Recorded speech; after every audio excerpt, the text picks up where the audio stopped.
Hello everyone, welcome back. So I'm sure you noticed something different about me today, hopefully. And that is, I have a brand new apron that says a chefpreneur on it, and it's black in color instead of the usual white. And this is thanks to my brother from another mother, Vivek Telang. So Wave Uncle, as we call him, thank you so much. You always give the most thoughtful gifts, and we absolutely love everything you give us, and we love everything about your family and who you are and what you mean to us. So this one is especially for you. Today I'm making a recipe by Vivek, and which he learned from his mom. This is an original Konkani recipe for a dal that is very different from anything you've tasted, I bet. So let's get started.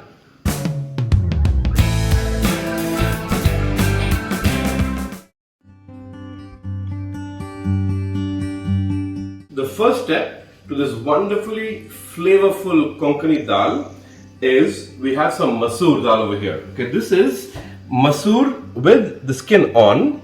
Normally, so let me show you over here. This is what I'm using today. This is Masoor Dal with the skin on it already. And this is without the skin. So you're used to seeing this, I'm sure. This is regular Masoor Dal. But this adds an extra flavor. And it also has more fiber with the skin on it, so it's healthier, right? So this has been marinated, or rather soaked overnight in water, and now all I'm going to do to this is add some salt, maybe about a spoon. This is 2 cups, so in that I'll add 1 teaspoon of salt, and we'll add more salt later, so don't worry about it, and a couple of cinnamon sticks. That's it. And of course we need to add some water. Enough water to just cook the dal. Put in your favorite pressure cooker, and for 2 cups of dal, this is pre-soaked, so it already has a lot of water in it, right? So we don't need a lot of water. I'm going to add enough water just to cover the dal. That's about good enough. Close the lid and let the pressure cook. So while this is going on, I also need to start making the rest of it, which is the tadka, which is the best part. Now, Konkani food, because it's a coastal region, like other coastal regions of India, whether it is coastal Karnataka, Kerala, Maharashtra, on that general belt, use a lot of coconut in it, because that's what's widely available, right? So today we're going to use coconut, and that's a twist to this dal. How many of you have had dals that have coconut in it? I haven't until Vivek introduced me to it. So I'm going to use coconut in the dal today. I have some whole spices here. So what I have here is coriander seeds, and I have some dried red chili, some peppercorns, cloves or long, and more cinnamon. And I'm going to roast these off in some ghee. You can use oil if you don't have ghee, that's okay, but we like ghee at home, and contrary to popular belief, ghee is actually very healthy for you. So that's some ghee in there, and I'm going to let that ghee heat up. Once that's hot, I will start roasting the spices. I'm going to add my whole spices to it. You see, I'm going to pick out these red chilies for a reason. I'll show you why. Now the red chili, what I like to do, you can put it whole, but when you break it, the seeds come out, right? When the seeds come out, they add a lot of flavor, and the spiciness gets infused into the ghee and the rest of the spices. I think that's the best way to do it. That's what I do. If you like them whole, keep them whole. All we do is fry this for a minute or two until you get the aroma of the whole spices. When those aromas come out, you will know right away, because you can't miss that smell in your kitchen, trust me. I've taken out my spices. You can see how beautifully, get closer up. You can see how beautifully roasted they are. The chilies have turned dark in color, almost black. That means they've been roasted. The coriander seeds, the pepper, all of that. And the smell is unbelievable. So we put that down on the side, keep it away for a moment. Now in that same oil, or rather ghee is what I have in here, you can see the seeds of the chilies are still in there, and that's okay, because all of this is going to go in a blender eventually. And I'm going to add some more oil to it, because onions need a lot of oil. What we want to do is, we have onions over here that have been sliced, and they have to be browned. Not completely browned or fried to a crisp, but just brown enough. So let that brown for a few minutes, and I'm going to use my trusted wooden spoon Now I know, Wave Uncle, you don't like these spoons, but you know I love them. I'm going to use that and give it a quick toss and let that brown on a medium flame. Don't have to be very high. Gently brown. It takes about 4 or 5 minutes. We'll get this brown.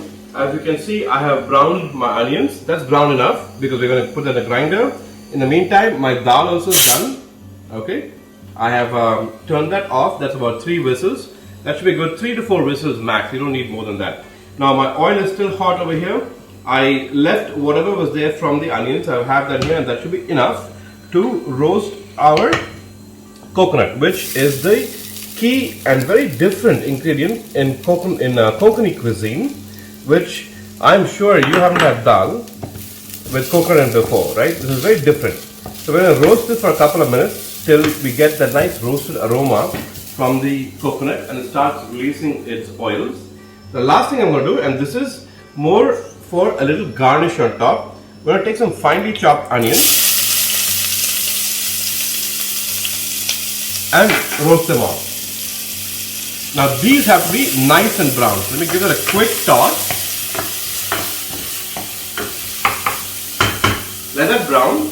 In the meantime, I'm going to take everything I've roasted so far, the spices, toss them in my blender,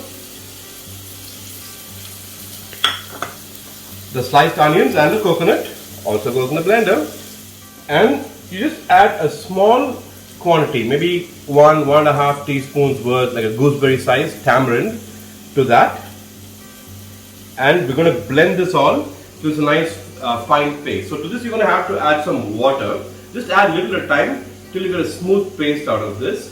And this is done, this is going, everything's looking good so far. Our ingredients have been blended to a nice paste. That's what it looks like when it's done. It doesn't have to be super fine. Some of the chunkiness of the coconut when you get it in your mouth when you eat the dal is actually a good thing. So we're going to now cook this off. This has to cook for maybe 1 or 2 minutes, not much. It's going to bubble, so be careful. And you know, Mom taught me never to waste, so we have a lot of good stuff in there. We're not going to waste it. Add some water, and I have my favorite Jack Daniels bottle, as you can see. Give that a good shake, like that. Get all that good stuff back, and perfect.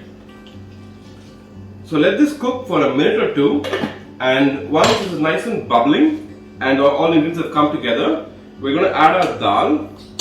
First, make sure there's no pressure. The dal is done. And that's what the dal looks like when it's done.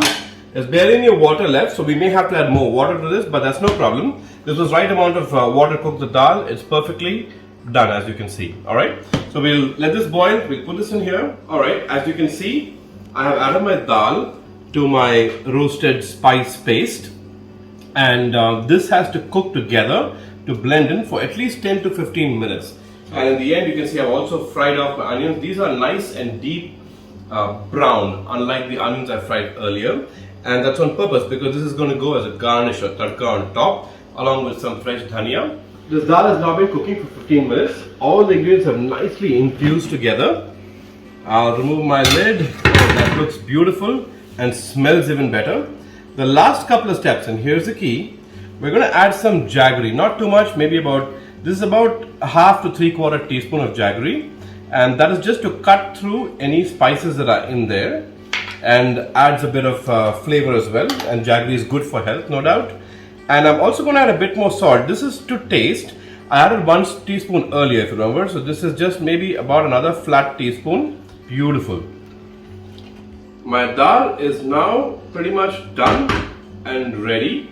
The last step, like I told you, I'm just going to take these fried onions, beautiful fried onions I have here, garnish it with that, and some fresh chopped coriander on top, and this can be enjoyed with either some nice roti or with rice as well. So in Konkan regions in general or in the coastal regions in general, they have it with rice. That's what I would recommend, and I prefer it with rice.